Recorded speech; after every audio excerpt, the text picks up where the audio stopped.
The answer to the question in the title is printed on the box, sitting in your bathroom right now, and almost nobody has ever read it. The over-the-counter Minoxidil carton states, in the manufacturer's own words, on the approved label, that continued use is necessary and again. That is not my opinion, and it is not a warning from a competitor.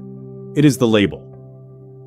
But knowing that sentence is not the same as knowing what actually happens to you week by week, in what order, and how it feels while it is happening, which is what sends people into a panic somewhere around week 6, convinced they have ruined themselves permanently. So today, I am going to walk you through the honest timeline, from the day you stop to 12 months out. And I'm going to answer the question underneath the question, the one people are really asking, which is whether you end up worse off than if you had never started at all. That is number 1. The answer is not what most of the internet tells you, and it matters enormously for how you make this decision.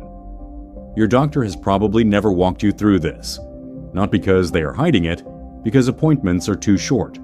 I'm Dr. Alan Brooks. I have spent 35 years as a board-certified dermatologist focused on hair and scalp, and more than 10,000 patients have sat across my desk. And this is one of the most common conversations I have, and one of the most emotionally loaded, because it usually arrives in one of two forms.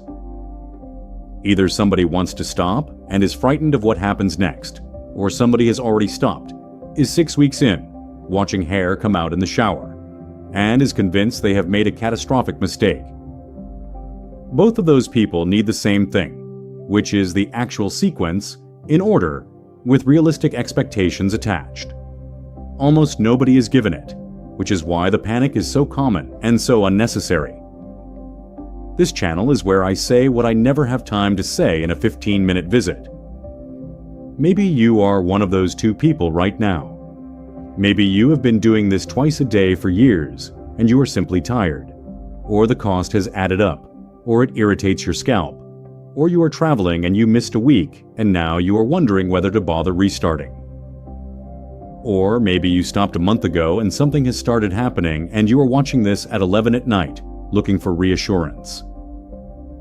I want to say something before we go any further, and I mean it. Wanting to stop is not weakness and it is not failure. This is a treatment with an indefinite commitment attached, and a great many people quite reasonably decide at some point that the trade is not worth it to them. My job here is not to talk you into or out of anything. It is to make sure that whatever you decide it with the real timeline in front of you, rather than in the middle of a panic. So let me explain why the hair is dependent in the first place, because this is the piece that makes the whole sequence make sense. Minoxidil does not touch the cause of pattern hair loss.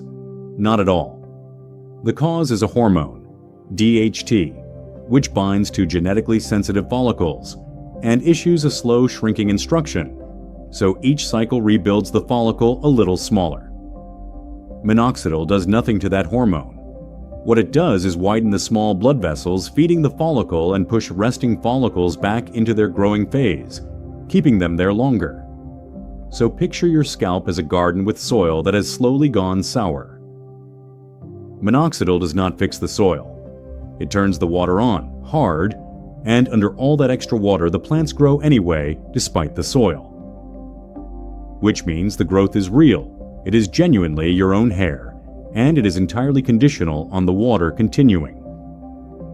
Turn the tap off and the soil is exactly as sour as it was, because nothing ever addressed it. The plants that were only surviving because of the extra water stop surviving. That is the whole mechanism of what follows, and it is why the label says what it says. It is not a flaw in the product. It is what a treatment that improves conditions rather than removing a cause can honestly offer. So here is the sequence, counting down from the first thing you will notice to the question you actually came here for. Number 5 is the first 2 to 4 weeks, and the surprise here is that almost nothing happens, which fools a great many people. You stop, you watch closely, and your hair looks exactly the same. Some people conclude at this point that the product was doing nothing anyway, and feel rather vindicated. Understand why the mirror is quiet. The hairs currently on your head are in an active growth phase that minoxidil extended, and they do not fall the moment the drug leaves. They finish what they are doing, then move into their resting phase, and a resting hair sits in the follicle for weeks before it releases. So the first month is a delay built into the hair cycle, not a verdict. The mistake here is genuinely common and worth avoiding, which is deciding in week 3 that you never needed it and throwing the bottle away. Whatever you decide it at month 6, not at week 3, because week 3 is showing you the past rather than the present. Number 4 is roughly weeks 4 to 8, and this is the part that frightens people, so I want to describe it accurately. All those follicles that were being held in an extended growth phase now shift into resting together in a batch because they were all being held by the same thing and it was withdrawn at the same time. Then they release together. What that looks like in your bathroom is a wave of shedding that is heavier than your normal daily loss and often heavier than anything you saw when you first started the product. It is frightening precisely because it is compressed. Months of ordinary shedding arriving in a few weeks looks like a catastrophe rather than a schedule. And this is the moment when people conclude that minoxidil damaged them, or that stopping has triggered something new and terrible. It has not. What you are watching is synchronization, not destruction. The mistake is panicking and restarting mid-shed and then stopping again a month later, because that pattern of on and off gives you the sheds without ever giving you the sustained benefit, and it is the worst of both. Now, one note before the top 3. Everything I am describing here is on the approved label if you know how to read it, and the written companion guide to this channel goes through that label line by line, along with every other treatment in this field. I will point you to it properly in a moment. Number 3 is months 3 to 6, when the actual accounting happens. The shed settles, and what is left is your hair without the treatment. In practical terms, that means the regrowth you gained is gone, and the hair that was being maintained by the drug, rather than grown by, it is also gone. Most of the published follow-up describes a return toward the untreated state within a matter of months, typically within 3 to 6. Now, an important nuance that gets lost. The people with the most dramatic experience of stopping are the people who had the most to lose, meaning those who responded well. If minoxidil never did very much for you, stopping will not do very much either, and a great many people who quit after a genuinely half-hearted trial. Notice remarkably little, because there was little to remove, so the size of your loss on stopping is roughly proportional to your gain on treating. Which is a fairly obvious statement that nonetheless reassures a lot of people who were never strong responders in the first place. Before I give you the top 2, do something for me. Type in the comments whether you have ever stopped minoxidil, and if so, why? The cost, the routine, the irritation, or simply being tired of it, and tell me your age.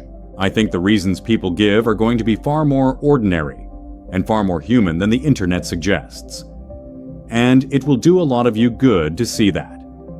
Number 2 is the practical question of how to stop. If you have decided to, and I want to be honest about the state of the evidence rather than confident. You will read a great deal of advice about tapering, reducing to once a day, then to every other day, then to twice a week, on the theory that a gradual withdrawal produces a gentler shed than an abrupt one. It is a reasonable theory, and it is what a lot of people do. What I have to tell you is that the evidence for it is thin, because nobody has run a proper trial comparing tapering against stopping outright, and the underlying hair cycle biology suggests the follicles will synchronize their exit either way, just possibly over a longer window. So my honest position is this: if tapering makes the process feel more controlled and keeps you from panicking, that is a legitimate reason to do it, and it will not harm you. Just do not expect it to prevent the loss, because it does not change the underlying arithmetic. What is genuinely more useful than tapering is the thing almost nobody does, which is planning what comes next before you stop, rather than stopping into a vacuum and watching. That means deciding whether you are moving to something else, having the conversation about the prescription options if you have not, or consciously accepting the loss as a trade you are making with your eyes open. Any of those three is a decision. Stopping and simply hoping is not. Now, let me point you properly to what I mentioned. There is a written companion guide to this channel, in 2 parts. The first names which kind of hair loss you actually have, which is the step most people skip and the reason years get spent on the wrong fix. The second, the one relevant today, weighs every treatment in this field, and it opens with the Minoxidil label read line by line, including the 4 separate do not use statements on that carton that describe a large part of the people watching this, and including the sentence about continued use that I quoted at the start. Every claim carries its source and its year printed on the page, so you or your own doctor can check any line without leaving the chair. Where the research disagrees, both sides are printed with their sample sizes. And at the back, there is an appendix listing everything they went looking for and could not confirm in a primary source, which nobody else in this subject publishes. 1 payment, no subscription, delivered as a PDF.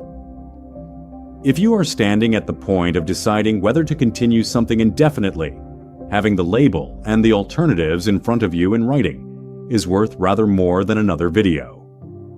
You will find it linked in the description below. And now, number 1, the question underneath the question, and the one you actually came here for. If I stop, am I worse off than if I had never started at all? Here is the honest answer, and it has 2 halves that both need saying. Biologically, no.